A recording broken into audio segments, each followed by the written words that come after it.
We're on page 13 in your journal. This is a little bit of a review over opposites and absolute value, but instead of integers, we're going to be dealing with rational numbers. So opposites, remember, those are two numbers, okay, and they are the same distance from 0 on the number line. So if this is 1, 2, 3, 4, 5 jumps to the left, you're at -5. If it's from 0 again, 1, 2, 3, 4, 5 jumps to the right, that's +5. So both are 5 spaces from 0.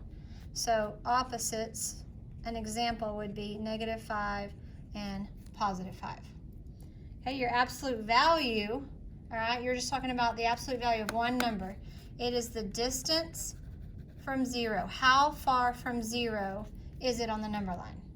All right, so finding the absolute value of the average low temperature in February. So we're going to look at these and we're going to graph them. All right, we have 0, so we have -1. Go ahead and number your number line.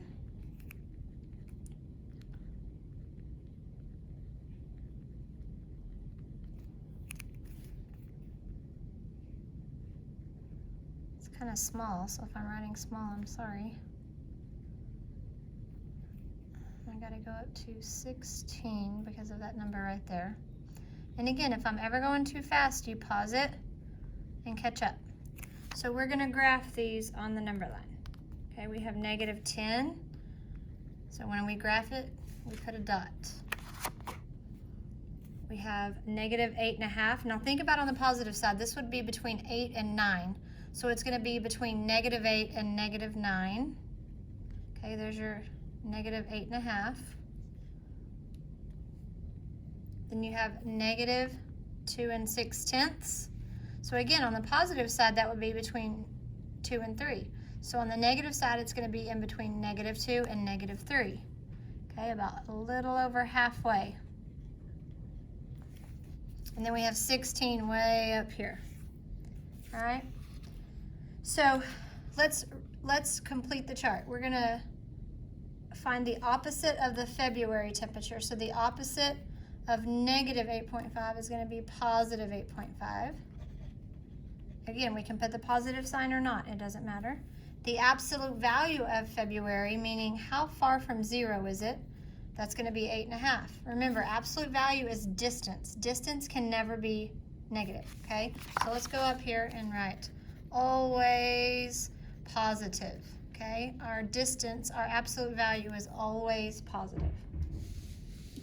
All right, let's write the February temperature as a fraction, okay? So we have -8 5/10. So we could write -8 5/10. If we were to simplify it, which we'll learn a little bit more about that later, it'd be -1/2, -8 1/2. Absolute value of the March temperature, the absolute value, remember, it's always positive. The absolute value of the March temperature, so the March temperature is -2.6, so it's going to be +2.6. So rational numbers in the real world, okay, where you use it a lot. Football, okay, and football yards. We gained and lost yards. When we talk about sea level, all right, how land is relative to the sea. Temperatures, we use that a lot in real life.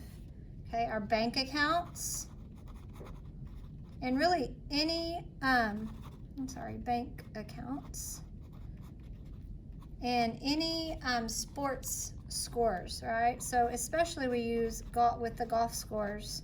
If you're really good, you use those negative rational numbers or those negative integers. All right, so let's look at the back. We're going to look at page 14. On which number line below does point X represent the opposite of 54? So remember, the opposite of 54 would be -54. So we're looking for a number line that shows -54. So in between -53 and -55, I'm thinking that could be it. This is 54. We want the opposite of 54, which is not +54, so B is out.